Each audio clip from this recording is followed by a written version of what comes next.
right, in today's video, I'm going to share my top secret method on creating your course curriculum in an hour, maybe even less.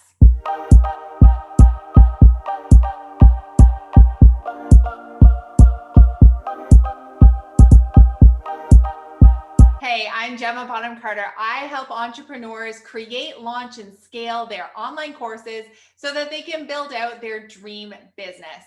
Now, in today's video, I want to share with you my course mapping method. I have used this method for the 6 courses that I have built out, and I keep using the method even for little small digital products that I make. I use it time and time again, and every single time it just helps me save time, create a program that doesn't have like any extra fluff, and really helps to create something transformational for my students. And so I want to share that with you today. If you have been thinking of creating a course and maybe you're getting a little bit overwhelmed, maybe you've mapped out that course 1,000 times. Let me know in the comments if you have opened up your journal or blank Google Doc and you've tried a bunch of times to think up your curriculum, but you start maybe getting a little overwhelmed. So the danger of just diving in and starting to create a course without really having your curriculum mapped out is that it's probably going to be really counterproductive for you, because you're going to create probably more content than you actually need.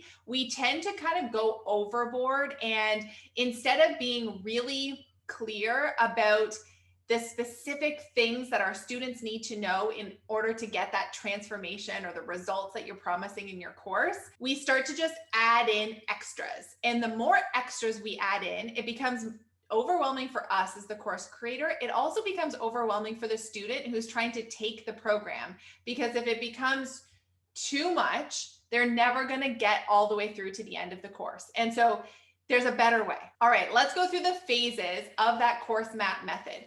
Now, the step number 1, there are kind of 5 main steps. Step number 1 of the course map method is to outline the before and after. I want you to start with that transformation. So where is your student before they come into your program, and where are they after? Because you need to understand that problem that you are solving for people so that you really create a course that is transformational, that's going to be easy to market and sell, because people totally understand what they're getting out of it, right? So that is step number 1.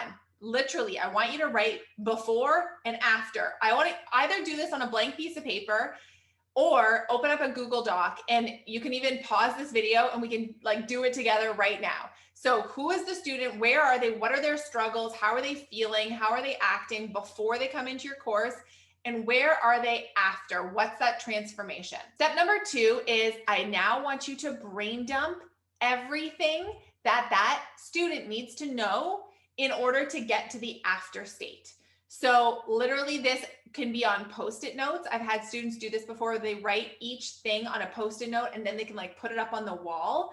Or if you're a Google Doc kind of person, just start to type out everything that they need to know. So let's go through an example. Let's say you are going to be teaching wedding event planners how to book out their season in 30 days. That there could be a lot of things that you're going to teach them in order for that to happen, right? In order for them to get that result. And so you're going to start putting all of these things down on paper. This could look like making sure their website branding is on point, having an awesome services page on that website, building out a client contact form, writing up pitches for magazines and stories. It goes on and on and on. I want you to brain dump all of those items onto your Google Doc or onto Post-it notes. And I don't want you to worry right now about it being chronological in order. I just want you to put them down on paper. All right, the next step, step 3, once you have all of those things down on paper, is to now start to group them by theme. So still, we're not doing chronological order yet. We're doing this by theme, and those themes are actually going to end up turning into your modules in your course.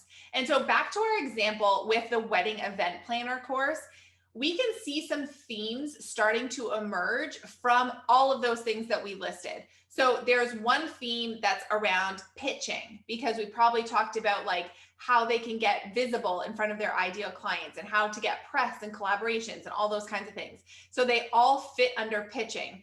There's another theme that emerges. They that a bunch of things fit under, which was sales. And so anything around closing the sale was something that would fit under that theme. There were referral systems, probably, maybe a whole theme around branding. So however this works for you and your course, I want you to look at all of those teaching points that you wrote down and start to group them together and give each theme or each group like a name. It could be 1 or 2 words just to help you identify it going forward. All right, next step number 4 is to now take those themes and put them into chronological order. So which of these do people need to do in what order to make it the most successful for them to get to those results? So it's probably going to make sense to you as you're looking at them what people should start with, and they're kind of like building blocks building on each other to get to that after state. So I want you to do that now with those grouped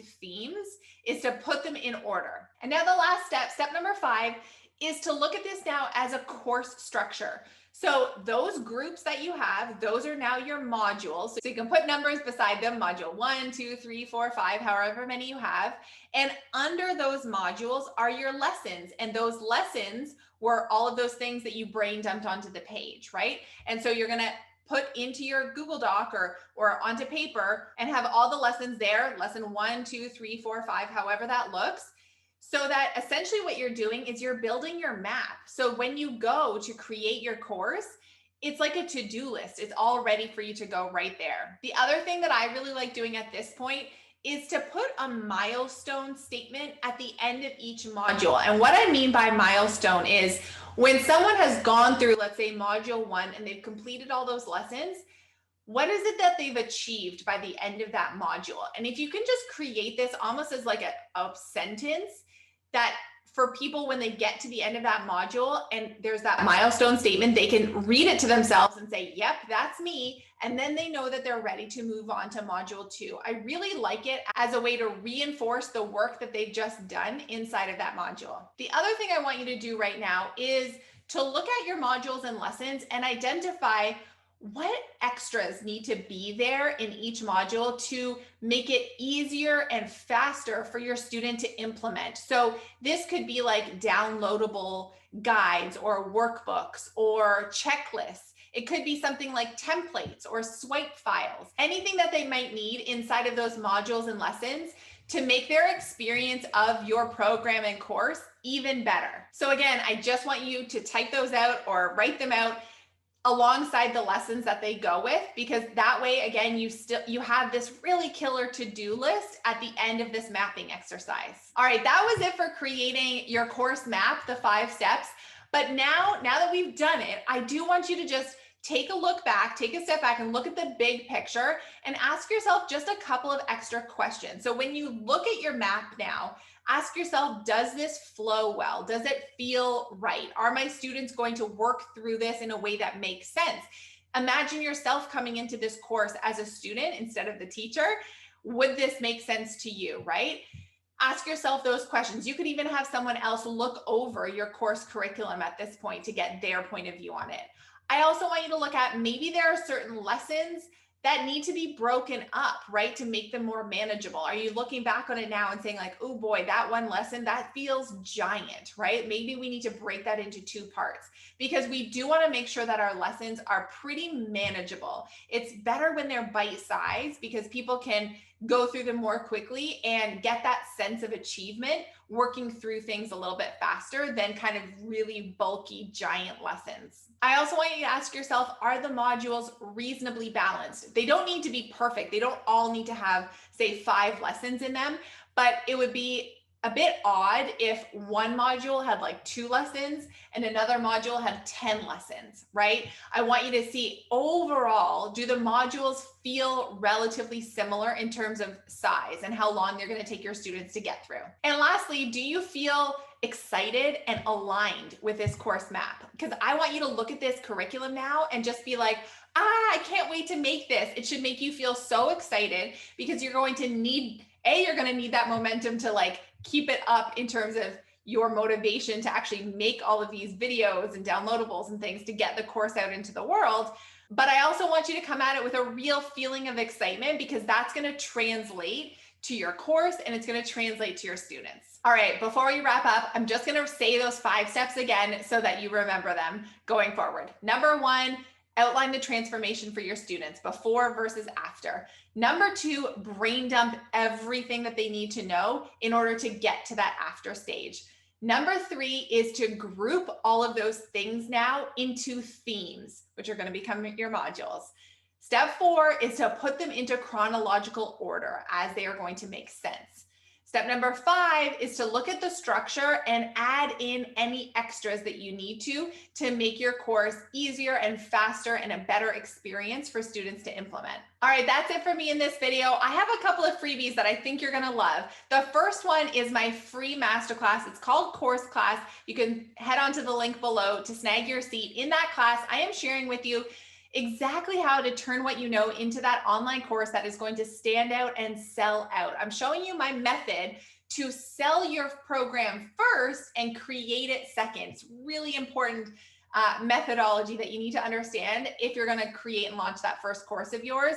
So head on below to sign up. The other thing that might be useful for you is an online course pricing guide. So if you're not sure how to price your course, you don't know what number to put on it, this guide is going to be super helpful. I'm not only taking you through the questions you need to ask yourself in order to give your course a price, but I'm also talking you through the most popular price points and doing a little bit of course math so you can reverse engineer your goals.